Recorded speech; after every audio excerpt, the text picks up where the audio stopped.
If your Kohler toilet is filling slowly or the valve is leaking, here's an easy way to fix it. Inside the flush valve is a gasket that I need to check. To get to it, I need to remove this cap, but first I need to shut off water to the toilet.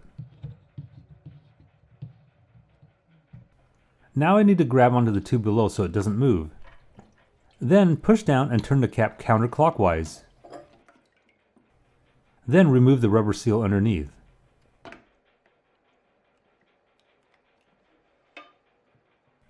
Check for any debris and then rinse it off. If it's in bad condition, it will need to be replaced. And I'll list this part in the description so it's easy for you to find. The next thing to do is clear anything out of the valve itself. To do this, use your hand or a cup to cover the top. Now turn the water back on for a few seconds to let any debris run out. Then shut it back off again.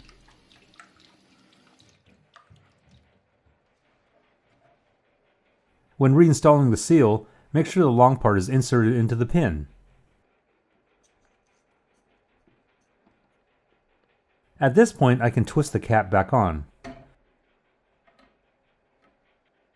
Also, make sure this tube is connected to the drain.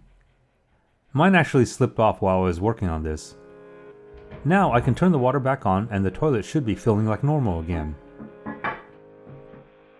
If this video was helpful, please give me a thumbs up and hit the subscribe button to stay up to date on all my DIY videos.